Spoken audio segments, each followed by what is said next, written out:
Like, you just never know the version you're going to get from him on a nightly basis. Oh, my God.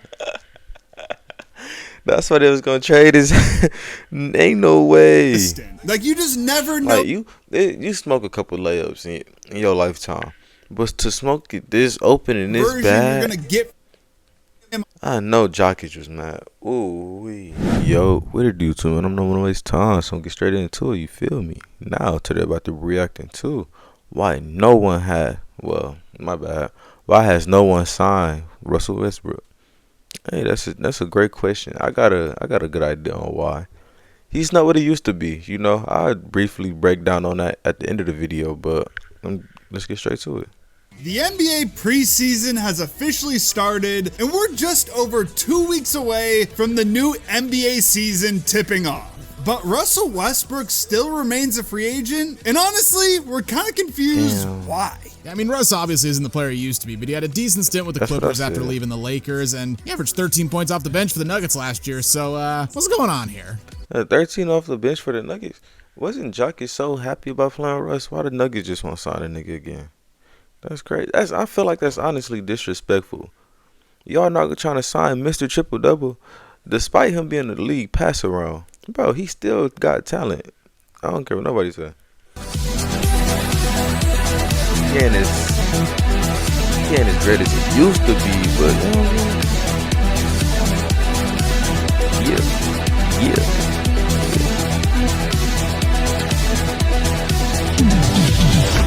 Before we start talking about why no one has signed Russell Westbrook, please give the video a like, subscribe to the channel, and hit the notification bell so you never miss out on any new videos. We do want to give a quick disclaimer before we start talking about Russ. Obviously, no hate to him. If Russ never plays another NBA game, he's obviously a first ballot Hall of Famer. He's straight up one of the best point guards ever, and in man, one of the best point guards ever. I wouldn't say all that, buddy. That's too much chip in your dip.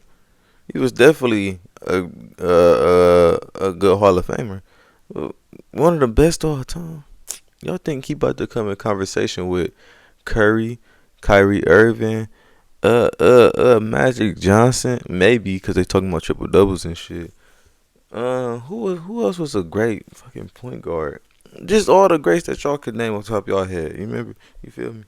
That's kind of crazy. I mean, so many amazing highlights. He was so much fun to watch. Even with us being Dame fans, the Dame Russ beef, it's still just great memories over the years. And like I said, it was. Can y'all even say that Russell Westbrook is even better than Damian Dollar? I said Damian Dollar. Damian Lillard. Can y'all truly say that Westbrook is better than Damian Lillard? Nah, I don't see it, bro. I don't see it. If he barely better than, if y'all say he is better, if he's barely better than Damian Lillard, I don't think he is. Then how the fuck is he be considered one of the greats? I'm not saying that Damian Lillard ass, but he's, you know what I'm saying? He's not one of the best of all time. It's a joy to watch him play. And even recently, like, despite his decline as he got older, we made a video like 8 months ago about how Russ revived his career. I mean, sure, he had that bad year with the Lakers. Things just didn't work out. I mean, it was a questionable fit going into the season. Like, how is he going to share the ball with LeBron? How is he going to, drive to the lane with AD in there? And it didn't work out, but he gets picked up by the Clippers. Overall, he was solid for them. He was the starting point guard there in his first season. Came off the bench in 2024 after they picked up Harden, and he even finished 7th in 6th Man of the Year voting. Plus, he gave him 11 points off the bench. I mean, he was pretty bad in the 2024 playoffs. Yeah. Call it how it is, but double figures off the bench, like, that's still decent production. Yeah, for less than $4 million a year, like, exactly. You'll take that. And like last year, he had the poor start for the Nuggets, but he really found his role on the team and was playing the best basketball he had played probably since he was with the Wizards. I mean, he gave them some scoring off. Nigga, I forgot he was with the Wizards. You see how he getting passed around, bro? That's crazy. For a team that basically didn't have any depth, helped increase their. Was he supposed to be the next great John Wall? The John Wall that John Wall was supposed to be, but he wasn't. Didn't they trade John Wall for Westbrook? That's crazy. Hey. Attempts got them playing in transition more. In the playoffs, he had some huge plays down the stretch of the Nuggets game 1 win over the Clippers. And overall, I mean, he played pretty well against the Clippers in that first round. Kind of played like against the Thunder, but a lot of players play like against the Thunder. I mean, he averaged 9.9 points on just 34.8% shooting, a -92 plus minus overall. That series, it's not great. It's not that good, but again, this is the championship team. You know, they won 68 games, won the title. You know, that's fine. It is important to note though that Russ actually opted out of a $3.5 million player option before free agency began, so he could have just stayed with the Nuggets if he had wanted to. Technically, he could. See, that's his fault. See, look, trying to be greedy, cuz you're not who you used to be, nigga. Take what you can get, because you're looking bad right now. It's still, to this day, ain't no team pick up Westbrook. So that means that he might be a free agent the whole season. So that means he might not even step on the NBA floor again. Ain't that crazy? Boy, a little bit more money by signing a new minimum deal. Like, he can make an extra like 100 to 150 grand, but like that's the equivalent of like you get like a 15-cent raise on your paycheck, right, per hour, something like that. Like, it adds up over a whole year. It's like 300 extra bucks, and that could really help out someone who's financially struggling. But Russ has made $350 million in his career just from his salary. Doesn't include endorsements or anything, so I don't think he's really struggling. Well, you know, he's apparently worth $300 million.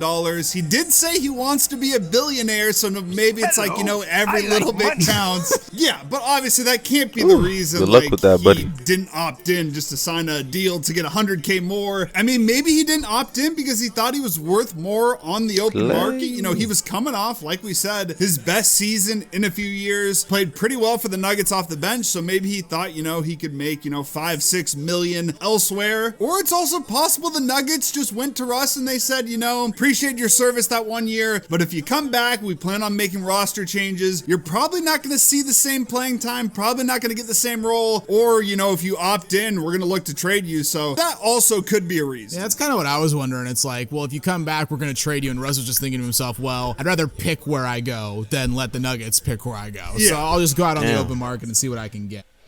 Gambling with your life. Now you ain't got nowhere to go. That shit hurts. And there have been a couple teams linked to Russ this offseason. The Kings probably have been the team that's been linked the most. I mean, you got DeRozan, Levine, Sabonis. You're kind of directionless at this point. I mean, why the fuck not? Honestly, me personally, I feel like De'Aaron Fox, that's my favorite point guard other than Curry. I feel like De'Aaron Fox better than Westbrook. Can somebody put me wrong? No? Okay. And Ross, you know. Right. I mean, the Kings did open a roster spot in early September. They waived Terrence Davis, but they brought him back like almost right away. Plus, they still have Dennis Schroeder, Malik Monk. So, I mean, the dream's dead probably for Sacramento. Rockets have been mentioned a little bit recently, especially after Fred VanVleet tearing his ACL, so he's done for the year. So now you need a point guard. Seeing him and KD back together on the same team in Houston would honestly be really fucking funny to me. Yeah, it'd be crazy. Yeah, but unless the Rockets make a trade to dump some salary, they actually can't sign him because they're too close to the first apron. So they'd have to probably trade a key piece, and I just don't really see them doing that for Russ, at least right now. Nah. That'd be a dumb. If I was a Rockets fan and they do that, I'd be so mad, bro. Point during the season I could see it, but right now probably not. Then you got other teams like, you know, the Heat, the Knicks, the Bucks, all have been listed as potential destinations. But I mean, by the time this video goes out, we'll be 15 days from the opening tip-off, and we're not exactly getting a bunch of like hot news off the press about all this team's thinking about signing Russ. It's basically been nothing for a while. So let's get into the reasons why, you know, teams haven't been quick to sign Russ. The first problem, the dude is just so inconsistent. Like, you just never know the version you're gonna get from him on a nightly basis. Oh my god. That's why they was gonna trade his. Ain't no way. Like, you just never know. Like, you smoke a couple layups in your lifetime, but to smoke it this open and this bad, you're gonna get him. I know Jokic was mad. I know he was mad. Ain't no way he just airballed that. Nightly basis. For example, he had 15 games last year where he shot below 30% from the field, but he also had 19 games where he shot over 60%. Of course he did. And like we mentioned, he was solid in the first round series against the Clippers, but then he just fell off a cliff versus the Thunder. Again, the Thunder, absolutely elite defense. They got so many good perimeter defenders. That's a big reason why. But at the same time, like, if you're a contending team, you can't have a backup point guard coming in, going 2 of 11 from the field. Like, damn. As good as Russ. 2 of 11? Oh my goodness. Okay. I thought they traded him just because, but I see why, bro. He wasn't living up to the standards that they needed him to. Well, they could just go pay somebody else $4 million and get the same type of play, if not better.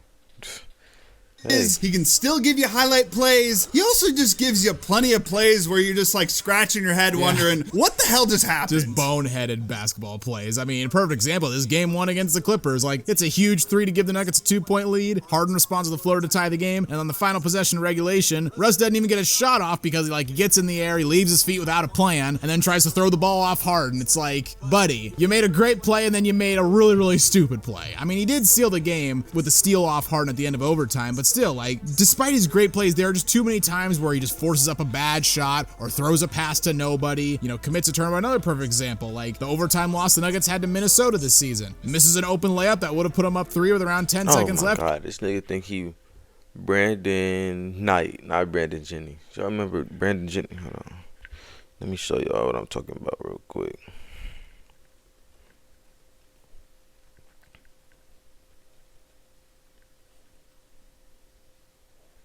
See, look, it's in the search bar. This nigga pulled one of these. Hey, I'm gonna get an ad block. I'm not getting mine. Actually, I'm gonna cut this part off. Did you guys teach him? Nigga pulled one of these. As soon as Joe makes that move, which shouldn't be until 7, they got to jump and make the foul, I would think. 6 seconds left. Johnson Still, throws yes it. sir. Intercepted. Wide open. Knight, 2 seconds, 1 second. Oh, He pulled one of these. Oh hell no. he missed it. That nigga career was not the same after that. I just want y'all to know. If y'all didn't know, now you know. Yeah, bro. Fouls Nickeil Alexander-Walker on a 3-point attempt at the buzzer, and he seals it at the line. It's like, bro, you made not 1 but 2 potentially game-losing plays. Damn. And the other main problem with his game, he's just not a consistent shooter, and that's the thing that keeps veterans in the NBA. I know Richard Jefferson, he's talked about this before on podcasts. Him developing a 3-point shot later in his career, a consistent, borderline elite level 3-point shot, that's what kept him in the NBA, kept teams giving him contracts because, you don't have the same athleticism you used to have. You're not as good on defense. I didn't know he was like but if that. you could, Man, I wasn't familiar with your game. come in, space the floor, and hit an open 3, you're worth it in the NBA, especially the modern NBA. But for Russ, it's not only is he not consistent, teams will sag off him, you know, that decreases your spacing, and a wide open 3-point shot from Russ, especially if it's not a corner 3. It's a great shot for the defense. Yeah, as a defense, that's absolutely a win. So overall, just Russ, he's not as consistent as you'd like him to be for a veteran. And then another big reason, and it's probably, a smaller reason than the ones we just mentioned, he's still a confident, big personality. We've given credit to Russ in the past. He did buy into his role in Denver, bought into that 6-man role, and, didn't force up as many shots, didn't try to be the star player. But at the same time, things weren't necessarily perfect in Denver. We've heard some conflicting reports, but after their Game 2 loss versus the Clippers, there was reportedly a heated discussion between him and Aaron Gordon. Gordon was apparently challenging Russ about his attitude, and another player apparently said he's so immature. Now, I think you were saying before the recording that Michael Porter Jr. said that was straight bullshit. Yeah, he came out and said that was all BS. But at the same time, there was that. There was also, the thing with Mike Malone's firing, where a lot of players, key players in the locker room, were frustrated with Malone's decision to constantly support Westbrook. And the report said, support Westbrook, the harm he was causing on and off the floor. So that off the floor part of that quote is... Imagine being able to build an app with your name on it just by thinking about it. Meet Base 44. Bizarre. It is bizarre, but Russ, he's a confident guy, he's got credentials in the NBA. I don't think it'd be easy for some other role player to come up to Russ and be like, hey man, you're taking bad shots out there. He's an MVP, he has credentials. Who the fuck are you to tell me, Mr. MVP, when the fuck how I'm doing good, how I'm doing bad?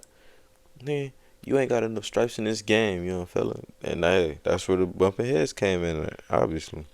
Be fair to him, it would be tough to, tone it back. He's been one of the best players in the league, one of the best players on his team, first and second options. Yeah, that's fair. It's hard to go from that to being a 6-man bench player. Yeah, fair. I mean, as we said at the beginning of the video, no hate to Russ. He's been the best or second best player on basically every team he's played on almost his entire life, I would probably say. And yeah, it's a tough adjustment to make. I mean, we just made a video on Carmelo and talked about the struggles he had doing this. So Russ definitely isn't alone. I mean, wrapping this up, I hope it's not the end for Russ, and I don't think it is is the end for him. Like, I don't think he'll make a team by opening night. I think, teams they just wrapped up media day, so they're all headed to training camp now. Bringing a guy in right in the middle of training camp, I feel like is something a lot of teams probably aren't going to do. So I'd say give it a couple months. I would keep an eye on the Houston Rockets. Like, the fit is just... The Rockets going to pick up Westbrook, though?